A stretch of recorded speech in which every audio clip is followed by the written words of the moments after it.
दोस्तों, आज की कहानी है माँ आपकी फालतू की जिद ने हमारा बच्चा हमसे छीन लिया। दोस्तों, कहानी शुरू करने से पहले अगर आपने चैनल को सब्सक्राइब नहीं किया हो तो कर लीजिए ताकि आपके पास पहुंच सके हर नया वीडियो। नमन, बताओ ना बेटा, तुम शुभ क्यों हो? आज तो तुम निधि को हॉस्पिटल सोनोग्राफी के लिए लेकर गए थे, सब ठीक ठाक तो हैं?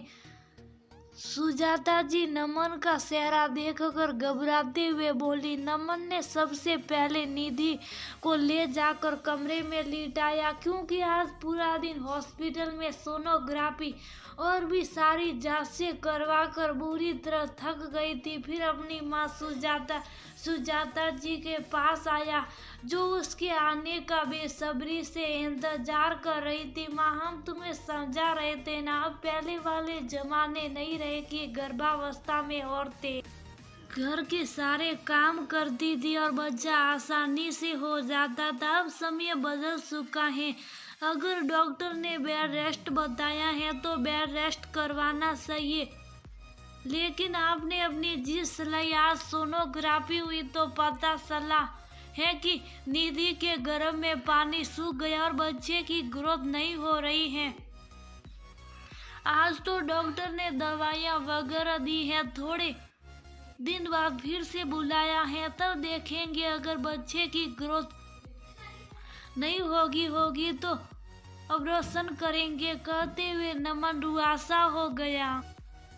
ये सुनकर सुजाता जी सर पकड़कर जमीन पर बैठ गई और बोली, अरे ऐसे कैसे हो सकता है? सब डॉक्टर की बातें हैं, हमारे घर में क्या किसी के बच्चे नहीं हुए हैं? तुम परेशान मत हो, बहू को संभालो। हम लोग कल दूसरे डॉक्टर को दिखाकर उनकी राय लेंगे। दूसरे दिन माँ के कहने पर नमन उसे दूसरे डॉक्टर के पास ले गए। वहाँ भी डॉक्टर ने वही बताया। नमन वहाँ से भी निराश होकर लौट आया और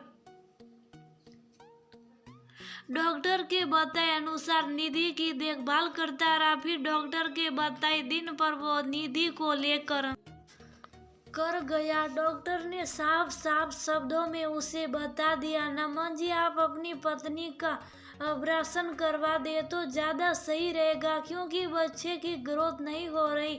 हम दवाइयों से थोड़ा बहुत गर्भ में पानी बढ़ा सकते हैं, लेकिन इस बात की कोई गारंटी नहीं है कि बच्चा सही जन्म ले। वह शरीर से अपंग भी हो सकता है। उसे इस दुनिया में लाने से अच्छा है आप अभी ऑपरेशन करवा दे। आप अपने घर पर भी बात कर ले, फिर हमें बताए और जल्दी से जल्दी ऑपरेशन कर रहा है, वरना आगे और दिक्कत हो सकती है। ये सुनकर नमन और निधि दोनों एकदम सख्ती में आ गए। उन्हें कुछ समझ नहीं आ रहा था क्या करे। नमन निधि को घर ले आया और पूरी बात सबको बताई। उस दिन नमन की अपनी माँ से खूब कहा सुनी हुई। डॉक्टर ने शुरुआत से ही कहा था कि निधि की प्रेगनेंसी कॉम्प्लिकेटेड है, बहुत ख्याल रखना पड़ेगा। रेगुलर चेकअप के लिए हॉस्पिटल ले जाना पड़ेगा, कंप्लीट बेड रेस्ट करवाना पड़ेगा। लेकिन आप तो सुनते ही भड़क गई थी। ये सब डॉक्टरों के सौसले रहते हैं, पैसा कमाने के। बेड रेस्ट, रेगुलर चेकअप कुछ नहीं होगा, हम सब अपने हिसाब से समझ लेंगे। तुम्हें औरतों के मामले में पड़ने की जरूरत नहीं है। ये सब कहकर अपने मुझे तो बिल्कुल किनारे कर दिया था। हर वक्त सुनाती रहती, जोरू के गुलाम बन गए हो। हर समय में रारू का मुंह ही निहारते रहते हो। आपने ना रेगुलर चेकअप के लिए ले जाने दिया और ना ही डॉक्टर के परामर्श के अनुसार कुछ करने दिया। बस अपने ही जिद चलाई। अब देख लिया अपनी जिद का नतीजा, हम अपने बच्चे को खो देंगे। तभी निधि की चिल्लाने की आवाज आई और सब भागकर गए तो देखा वह दर्द से तड़प रही थी। उसे तुरंत हॉस्पिटल ले गए, जहां उसकी खराब हालत देखकर चेकअप हुआ तो बच्चा उसके पेट में खत्म हो चुका।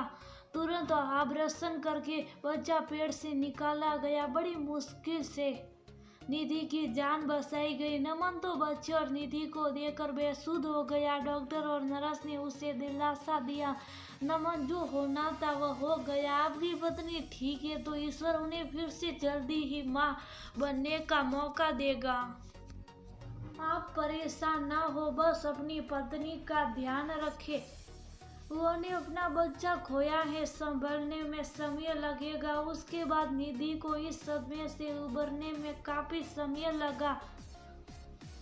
एक औरत की फालतू की जिद ने निधि का बच्चा उससे छीन लिया। अगर वह अपने बेटे बहू को डॉक्टर की परामर्श के अनुसार ट्रीटमेंट लेने देती तो शायद उनका बच्चा सही रहता, लेकिन वह उन्हें अपने आगे किसी की चलने नहीं दी।